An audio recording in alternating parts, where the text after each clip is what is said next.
Assalamualaikum warahmatullahi wabarakatuh. Yang terhormat Bapak Insinyur Ahmad Sairi, MKom, CDS, IPM Asian Engineering, selaku dosen pengampu mata kuliah Bisnis Intelijen. Izinkan saya Muhammad Aulia, mahasiswa program studi S1 PJJ Manajemen Universitas Cyber Asia, untuk mempresentasikan ujian akhir semester mata kuliah Bisnis Intelijen dengan tema penerapan bisnis intelijen untuk analisis kinerja penjualan e-bisnis.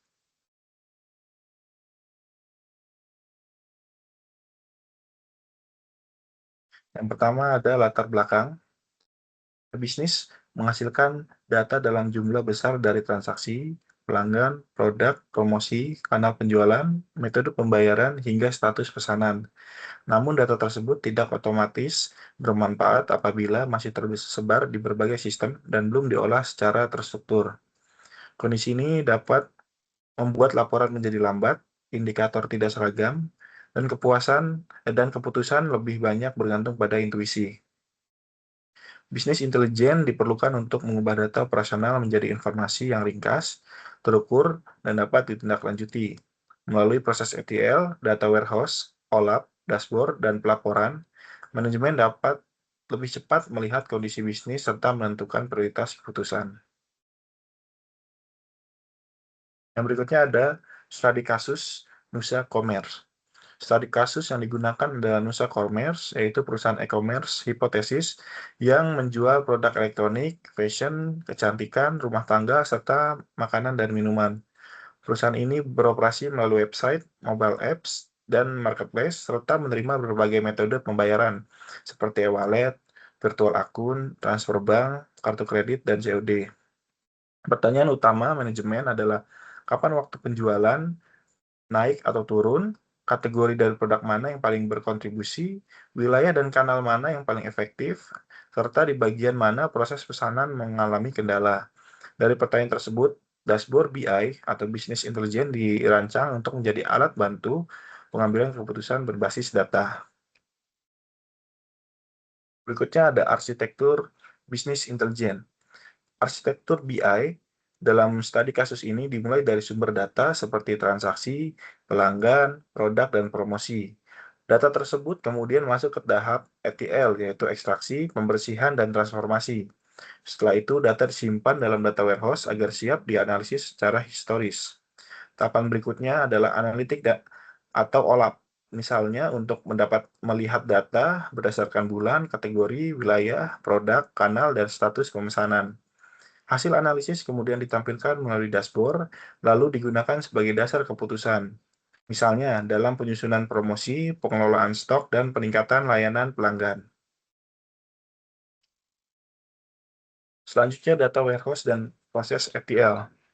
Meskipun proyek ini menggunakan satu file CSV sebagai dataset simulatif, rancangan konseptualnya tetap mengikuti logika data warehouse. Model yang digunakan adalah star skema dengan tabel fakta penjualan sebagai pusat dan beberapa dimensi seperti waktu, produk, pelanggan, wilayah, kanal, pembayaran, dan status pesanan. Proses ETL dilakukan melalui beberapa tahapan. Pertama, data transaksi dibaca dari CSV, kemudian data dibersihkan dan distandarisasi seperti tanggal, kategori, status, dan nilai numerik. Ketiga, dilakukan perhitungan turunan seperti gross sale, discount amount, net revenue, COGS, dan gross profit. Terakhir, data divalidasi dan dimuat ke ringkasan dashboard. Selanjutnya ada dashboard e-business performance. Nah, pada slide ini menampilkan dashboard e-business performance yang dibuat sebagai prototipe bisnis intelijen. Bagian atas dashboard berisi file dan kartu KPI utama yaitu net revenue, jumlah order, unit sold, average order value, gross profit, dan completion rate. Bagian tengah dashboard menampilkan tren bulanan, pendapatan per kategori, produk teratas, dan pendapatan per wilayah. Sementara bagian bawah menampilkan status pesanan dan kontribusi kanal penjualan. Dengan susunan ini, pengguna dapat melihat gambaran umum terlebih dahulu, lalu menelusuri faktor yang mempengaruhi kinerja. Selanjutnya dari ringkasan KPI utama, berdasarkan dashboard tersebut, net revenue diperoleh sekitar 790 juta sekian, dari 2.400 transaksi dan 3.987 unit terjual. Adapun average order value berada di sekitaran 330.000 sekian, sedangkan untuk gross profit mencapai 249 juta sekian. Complement rate sebesar 70,4%, yang menunjukkan bahwa sebagian besar pesanan selesai, tetapi masih ada pesanan yang berada pada status lain seperti ship, processing, cancel, atau return. Interpretasinya, kinerja penjualan cukup baik dari sisi volume dan pendapatan, namun manajemen tidak cukup hanya melihat omset. Proses pemenuhan pesanan juga perlu diperhatikan karena pembatalan dan pengembalian dapat mengurangi pendapatan serta mempengaruhi kepuasan pelanggan. Berikutnya ada analisis tren bulanan. Dari sisi tren waktu, bulan Desember menjadi periode dengan net revenue tertinggi, yaitu sekitar 102,86 juta.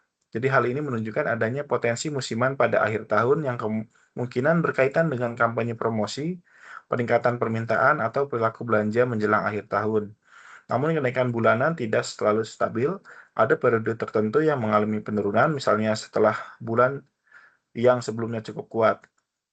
Karena itu dalam implementasi nyata, dashboard sebaiknya dilengkapi juga dengan data promosi, traffic, dan konversi agar manajemen dapat membedakan apakah peningkatan tersebut karena permintaan organik atau karena kampanye tertentu. Selanjutnya analisis kategori dan wilayah. Pada analisis kategori, elektronik menjadi penyumbang pendapatan terbesar disusul oleh fashion dan rumah tangga. Temuan ini menunjukkan bahwa elektronik dapat menjadi penolong omset, namun kategori yang menghasilkan revenue besar tetap perlu dibandingkan dengan margin agar keputusan bisnis tidak hanya berfokus pada penjualan, tetapi juga profitabilitas.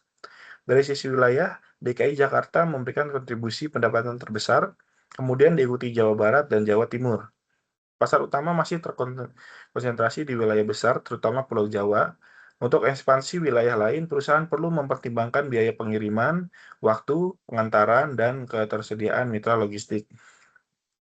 Selanjutnya ada analisis kanal penjualan dan status pesanan. Kanal mobile apps di sini menjadi penyumbang utama revenue terbesar dibandingkan marketplace dan website. Hal ini menunjukkan bahwa aplikasi mobile dapat menjadi kanal prioritas, terutama untuk strategi retensi, personalisasi, push notification, dan kampanye in-apps. Namun perusahaan tetap perlu menjaga diversifikasi kanal agar tidak terlalu bergantung pada satu sumber penjualan.